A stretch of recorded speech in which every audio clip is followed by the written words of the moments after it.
Bonjour et merci de nous retrouver au cours de cette session numéro 26.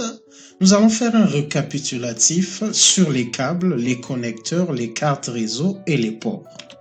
Alors, il y a deux types de câbles. Il y a le copper cable, donc câble de cuivre. Le câble cuivre est fabriqué avec du cuivre rouge et est utilisé pour transporter l'électricité entre sa source et l'utilisateur. Il y a aussi le optical fiber, donc la fibre optique.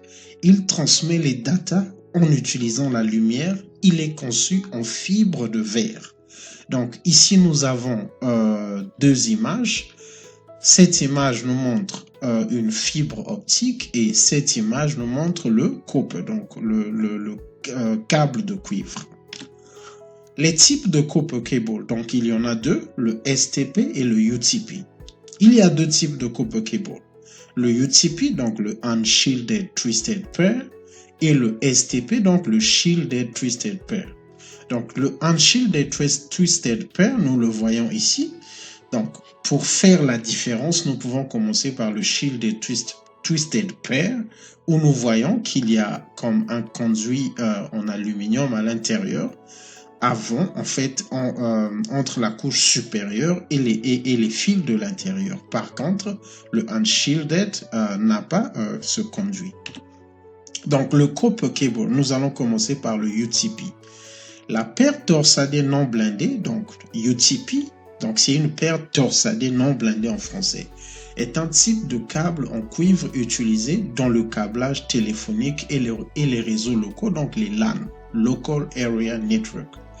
Il existe 5 types de câbles UTP identifiés par le préfixe CAT. Chaque catégorie prend en charge une quantité différente de bandwidth.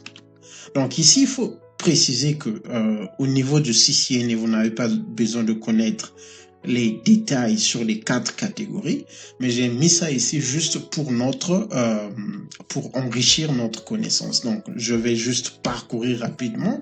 Nous avons le CAT tree, rarement utilisé aujourd'hui. Le CAT tree est généralement déployé dans les lignes téléphoniques. Il prend en charge 10 MB par seconde jusqu'à 100 mètres. Nous avons le CAT faux, généralement utilisé dans les réseaux token ring. 4 fois prend en charge 16 MB par seconde sur 100 mètres maximum. Nous avons le Cat5 utilisé dans les réseaux locaux Ethernet. Donc Cat5 contient 2 paires torsadées. Il prend en charge 100 MB par seconde jusqu'à 100 mètres. Et nous avons le Cat5i utilisé dans les réseaux locaux Ethernet. Cat5i contient 4 paires torsadées. Il prend en charge 1 GB per seconde pour 100 mètres. Alors ici, ça peut être intéressant de retenir Cat5 et Cat5i parce que le Cat5i, nous pouvons comprendre que c'est pour les standards 10 et 100. Donc, nous avons beaucoup parlé du 10 base T et le 100 base T. Et le Cat5i va avec le 1000 base T. Nous avons aussi le Cat6 utilisé dans les réseaux locaux Ethernet et les réseaux de centres de données. Donc le Cat5 contient 4 paires torsadées étroitement enroulées. Il prend en charge 1 GB jusqu'à 100 mètres et 10 GB jusqu'à 50 mètres. Alors nous avons aussi le copper cable, donc le STP, le Shielded Twisted Pair. Pour le STP, le câble est blindé par une feuille ou un blindage conducteur. Ce blindage est destiné à protéger contre les interférences conductrices. Cela ne signifie pas que le non blindé n'est pas non plus protégé. Il est simplement protégé d'une manière différente. Que quelques cas spécifiques où STP est nécessaire et c'est généralement pour se protéger contre les interférences de haut niveau qui peuvent provenir de champs électromagnétiques, des lignes électriques et même des systèmes radars.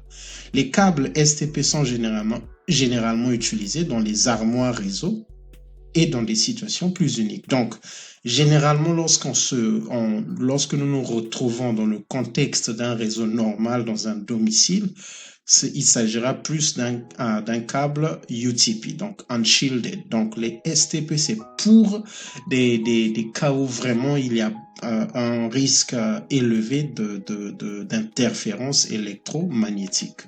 Alors ici, nous avons des images. Donc, il faut aussi préciser que nous aurons beaucoup d'images au cours de cette session pour essayer de joindre les notions à leur apparence physique. Alors, ici, nous avons le console cable. Nous avons beaucoup parlé du console cable. Il nous permet d'avoir accès à la ligne de commande des équipements tels que le switch ou le routeur à partir de notre PC. Donc, nous avons ici le côté USB qui sera connecté dans le laptop et le côté RJ45 qui sera connecté dans le console cable du switch. Alors, nous avons aussi, ici, nous avons le switch. Et ici, nous avons le RJ45. Donc, le RJ45, c'est un câble qui est très célèbre parce que c'est le réseau qui fait fonctionner généralement les LAN. Donc, nous avons ce côté qui va partir dans l'un de ces ports et un côté qui va partir au niveau du PC ou encore lorsqu'on interconnecte des switches, un côté va au switch 1 par exemple et l'autre côté au switch 2. Nous avons ici le NIC et le wireless NIC. Donc le NIC, c'est la carte réseau qui est dans le PC et nous avons aussi le wireless NIC lorsque nous nous connectons au travers de réseaux sans fil. Ici, nous avons la fibre optique et nous avons un SFP. Donc la fibre optique telle que nous le voyons a deux fils et donc il y a un fil qui va dans le transmit, le TX, et l'autre fil va partir dans le RX, donc le receive. Donc nous allons voir ces détails plus tard. Donc ici, nous avons un résumé des standards. Nous avons le 10 MB per second, donc le Ethernet. Nous avons le 100 MB per second, donc le Fast Ethernet. Nous avons le 1000 MB per second, donc c'est le gigabyte, donc c'est le LX. Donc ici, il faut préciser que c'est l'unique fibre que nous avons. Donc la différence, nous voyons que c'est Z et donc fiber. 1000 GB 1000 base T et ici c'est copper et nous avons le 10 gigabyte donc le 10G base T et donc c'est aussi copper. Alors les standards Ethernet, nous allons les parcourir en développant un peu. Donc nous avons le 10 base T et le 100 base T qui ont deux paires de fils. Nous avons le 1000 base T qui a quatre paires de fils. Le 10 base T transmet à une vitesse de 10 MB per second. Le 100 base T transmet à une vitesse de 100 MB per second, donc 100 MB per second. Le 1000 base T transmet à une vitesse de 1000 MB per second. Il y a deux types de UTP cable, donc le straight through cable et le crossover cable. Alors, nous allons voir les détails. Donc, ici, nous avons le RJ45 et les pin positions. Donc, ce sont des concepts très importants à comprendre. Le RJ45, au bout, a le connecteur. Donc, ici, nous voyons un exemple de connecteur. À l'intérieur, donc, dans un fil, nous l'avons vu, dans un câble, il y a 8 fils. Donc, ces 8 fils ont des positions. Donc, ce sont les positions 1 jusqu'à 8. Donc, donc, ces fils ont des positions spécifiques selon la couleur.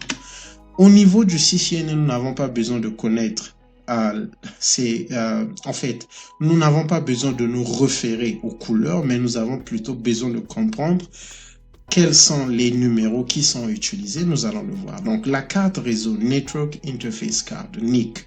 Le NIC est une carte qui permet au PC de se connecter au réseau. Il est appelé Network Interface Controller, Network Adapter ou LAN Adapter.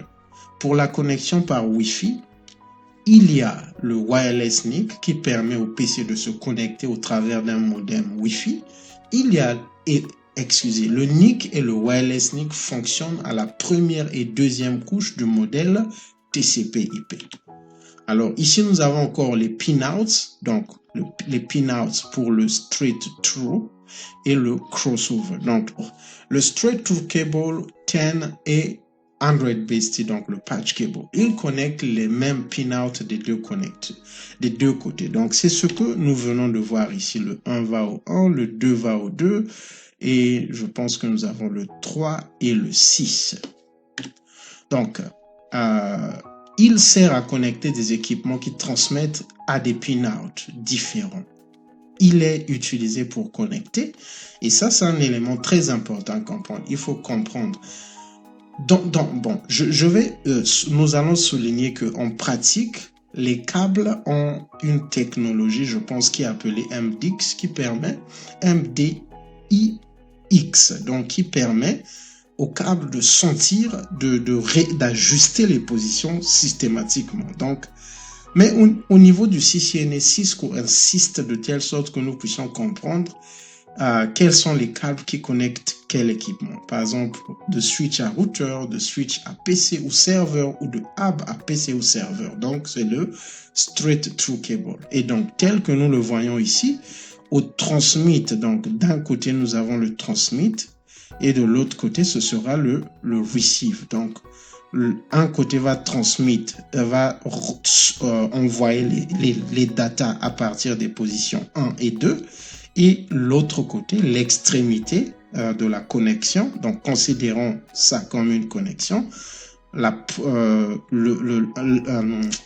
une extrémité transmet au 1 et 2, l'autre extrémité reçoit au 1 et 2. Donc, maintenant, le deuxième, il y a deux autres paires de fils. Donc, tel que nous l'avons dit, il y a deux paires de fils dans un 10 et un 100 base T. Donc, 4 paires de fils. La première paire de fils, nous venons de voir, transmet au 1 et 2 et reçoit de l'autre côté au 1 et 2. La deuxième paire de fils transmet au 3 et 6 d'un côté et reçoit au 3 et 6 de l'autre côté. Donc, c'est un peu l'inverse. Donc, ici, nous transmettons au 1 et 2. Ici, ils reçoivent au 1 et 2. Et ici, ils transmettent au 3 et 6. Là, ils reçoivent au 3 et 6. Donc, ici, c'est toujours le straight through cable. On nous montre un peu les standards. J'ai juste voulu mettre pour essayer de renforcer un peu voir un peu comment ça se présente, mais nous pouvons nous focaliser, je pense, sur ça. Ça, c'est ce que Cisco veut vraiment que nous puissions comprendre. Et ça, quel équipement est-ce que ce câble connecte? Le straight through cable. Alors ici aussi, c'est la même idée. Le 1 et le 3, le 1 et le 2 plutôt, sont des transmits d'un côté et le receive de l'autre. Et le 3 et le 6 sont le transmit de ce côté et le receive de ce côté. Alors, ici, nous avons les pin-out du 10 base T et le 100 base T, tel que nous l'avons vu, le 1 et le 2, transmitter, et ici, c'est le receive. Et de ce côté, c'est le 3 et le 6, et ici, c'est le receive.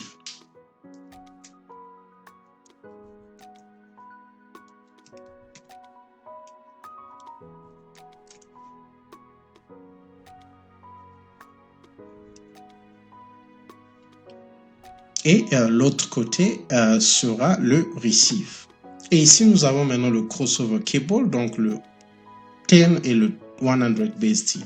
Les deux équipements transmettent à des mêmes pin-out 1 et 2 et reçoivent sur les mêmes pin-out 3 et 6. Il est utilisé pour connecter switch à switch, switch à hub, switch au hub au hub, routeur au routeur, routeur au PC, NIC, donc PC au PC. Alors ici, tel que nous l'avons vu, le 1 et le 2 transmettent d'un côté et de l'autre côté aussi, c'est le 1 et le 2 qui transmettent. Donc des deux côtés, la transmission se fait au 1 et au 2 et aux deux extrémités, la réception se fait au 3 et au 6. Donc, il s'agit juste de passer quelques moments pour comprendre un peu qu'est-ce qui se passe quand on parle du straight through ou encore quand on parle du crossover. Donc, tout dépend de la façon que vous assimilez.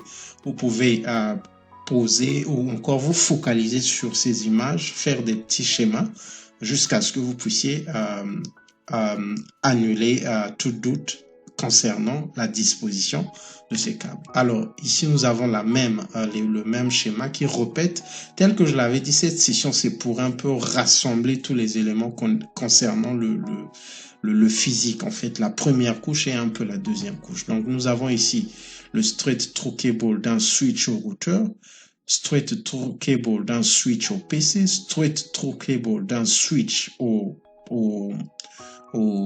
serveur, straight through cable d'un hub au PC, straight through cable d'un hub au serveur. Tel que vous pouvez le voir, ici nous avons des terminaux, donc les équipements utilisateurs, donc les hôtes. Donc ce que vous allez remarquer, c'est ça en fait, et puis un peu le routeur qui est ici. Alors par contre pour le crossover, vous allez remarquer que c'est pour switch au switch, switch au hub, hub au hub, routeur au routeur, routeur au PC, PC au PC. Donc, c'est ça. Maintenant, le 1000 base T, Gigabyte Ethernet, il utilise une technologie qui permet aux deux équipements de transmettre et recevoir simultanément sur chaque paire de câbles. Pour le STC, il ajoute les positions 4, 5 et 7 et 8. Pour le crossover cable, il utilise les paires 1, 2 et 3, 6 de la même façon que pour le 100 et le pour le 10 et le 100 base T et ajoute les nouvelles paires 4, 5 et 7 et 8. Donc, ce qui se passe pour le 1000 base T, c'est qu'on ajoute simplement les paires qui n'étaient pas utilisées dans le cas du 10 et du 100 base T. Mais Cisco vraiment n'insiste pas sur ça. Cisco ce sur quoi Cisco insiste, c'est le 10 et le 100 base T.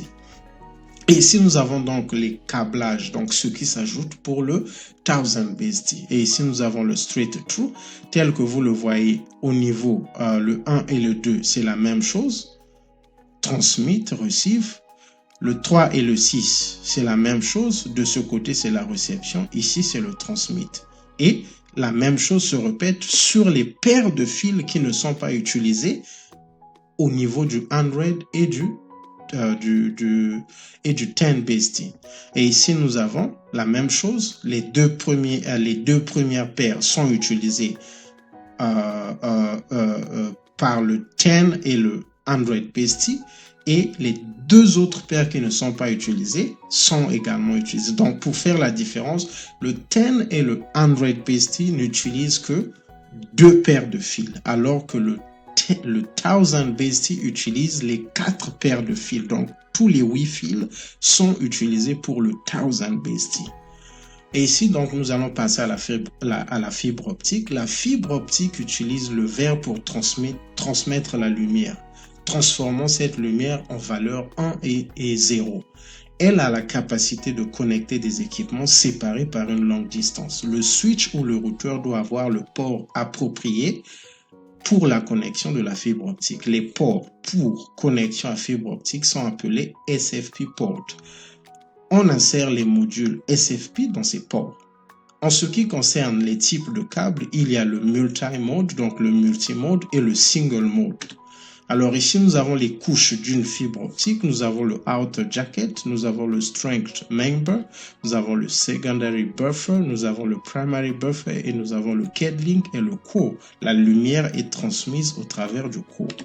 Alors ici, les couches, donc, nous allons voir maintenant les détails. Les 3 couches supérieures servent à protéger le câble. Donc, nous avons le outer jacket, le strength et le buffer. Et nous avons le cabling et le core qui créent un environnement qui permet à la lumière de passer. La lumière passe au travers du core. Il y a une source de lumière appelée optical transmitter qui brille à l'intérieur du core. La lumière passe au travers du core. Toutefois, la lumière se reflète sur le cabling vers le core. Alors, transmission en multimode. Tel que nous l'avons dit, il y a 2 types de fibres optiques. Nous avons le multimode et le single mode. Donc, nous commençons avec le multimode. Lors de la transmission du multimode fiber, il y a un light emitting diode, LED, transmitter. Donc, le cabling reflète la lumière vers le core au fur et à mesure qu'il traverse le verre. Le multimode se caractérise par le fait que le câble permet plusieurs angles, donc mode, pour la lumière entrant le core. Ici, nous avons maintenant le single mode. Le single mode utilise un core qui est plus petit, à peu près un cinquième du diamètre d'un câble multimode. Pour transmettre la lumière dans ce petit corps, le single mode utilise un laser-based transmitter qui envoie la lumière sur un seul angle. Ça, c'est l'un des éléments à comprendre. Le multi-mode transmet sur plusieurs angles. Le single mode transmet sur un seul angle. Alors, ici, nous avons un schéma qui représente les deux. Donc, nous avons le multi-mode ici, donc plusieurs angles tels que vous le voyez. Ça, et donc, il y a beaucoup de flèches. Et ici, je pense que c'est toujours le multi-mode. Mais ici, tel que vous le voyez, le single mode n'a qu'un seul angle de transmission. Donc ici, nous voyons encore la même chose. Nous avons le cabling à l'intérieur et la lumière se propage. Et ici, nous avons également le single mode, c'est un seul angle de transmission. Donc ici, nous avons maintenant les SFP et les, en fait, SFP, SFF, Small Form Factor Pluggable Transceiver. Donc, ce qui se passe, c'est qu'avec un optical fiber, c'est que nous l'avons vu, ici nous avons le SFP. Le SFP est inséré dans le port du switch et la fibre, nous l'insérons ici. Maintenant, ce qui se passe avec la fibre, c'est que il y a un câble qui est pour la transmission et un câble pour la réception. Donc, d'un côté, si on a un équipement ici, ce que je vais faire,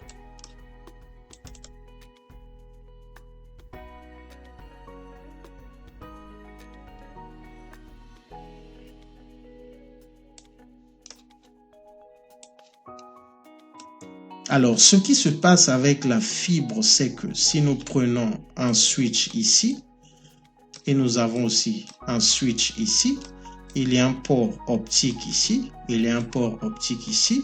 Donc, le câble qui sera le transmit ici sera le receive de ce côté. OK? Et le câble qui sera le transmit ici sera le receive de ce côté. Donc, c'est cette logique. C'est simplement que ici, il va transmettre, ici, il va recevoir. Et le câble, ici, ce sera la transmission. Ici, ça sera la réception. Donc, c'est cette logique. Donc, ce SFP est inséré dans le SFP port. Et ici, nous avons les RJ45 ports. Mais ce que vous allez remarquer, effectivement, il n'y a pas beaucoup de SFP ports dans les switches. Parce que la fibre est plus utilisée pour les longues distances. Alors, je vais fermer ceci. Alors, ici, nous avons les standards de la fibre. Nous avons le 10 gig base S, qui est un multimode maximum 400 mètres. Nous avons le 10 gig base LX4 multimode 300 mètres carrés. Nous avons le 10 gig base LR qui est un single mode 10 km. Nous avons le 10 gig base E single mode 30 km. Si vous remarquez, la différence est que le multimode n'a que des distances, des courtes distances. Par contre, le single mode a des longues distances. Alors, nous sommes à la fin. Things work out best for those who make the best of how things work out. Donc, donc faites des efforts pour faire de telle sorte que les choses puissent marcher pour le mieux que vous voulez. Merci, nous sommes à la fin de cette session. Nous nous retrouvons lors de la prochaine pour continuer. Que Dieu vous bénisse.